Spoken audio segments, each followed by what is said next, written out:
आउज़ुबिल्लाहिमिनश्शैतानिर्रजीम बिस्मिल्लाहिर्रहमानिर्रहीम।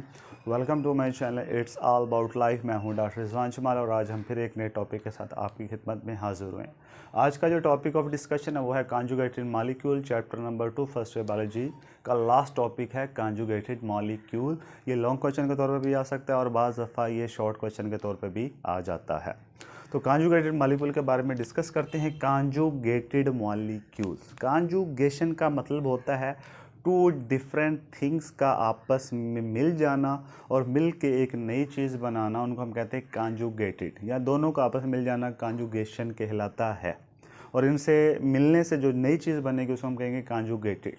तो conjugated molecules क्या हैं? Two molecules belonging to different categories combined together form a conjugating molecule।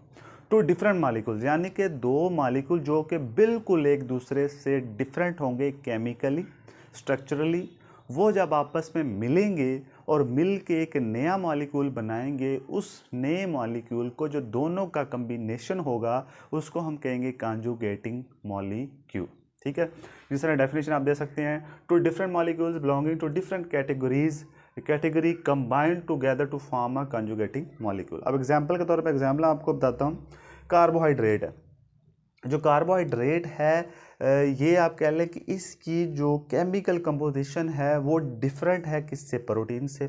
क्योंकि कार्बोहाइड्रेट जो हैं वो बने होते हैं मोनोसक्राइड से, या आप कह लें कि ग्लूकोज से।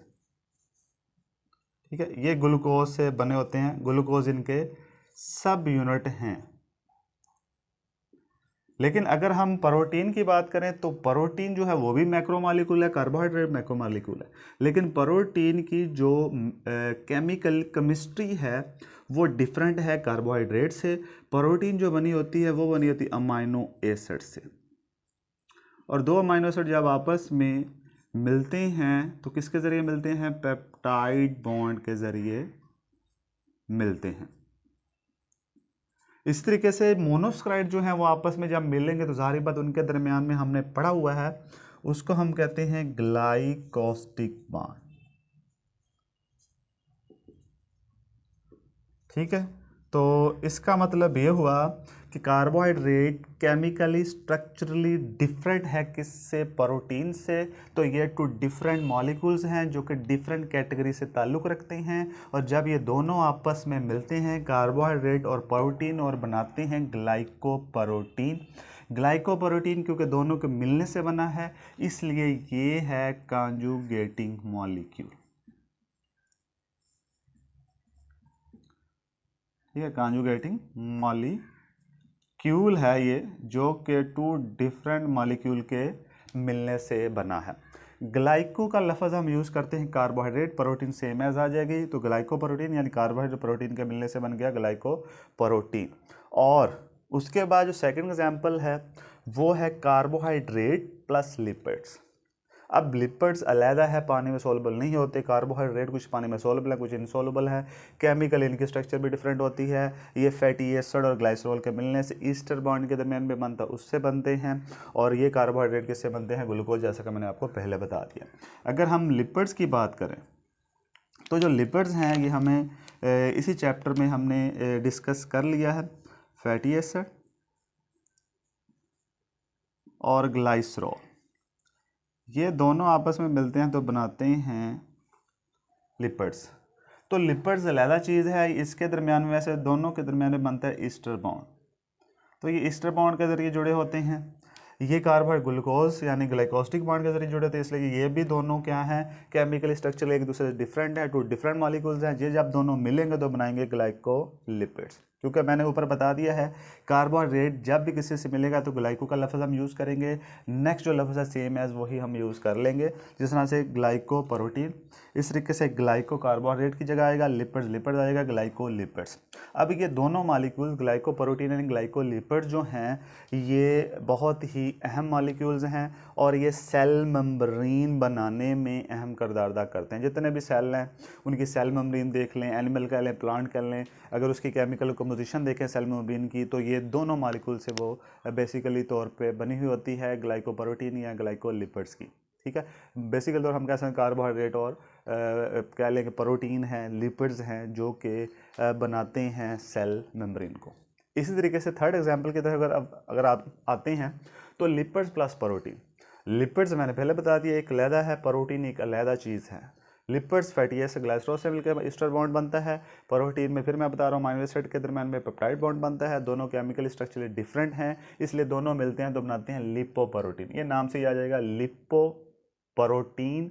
लिपोप्रोटीन ये एक कॉन्जुगेटिंग मॉलिक्यूल है।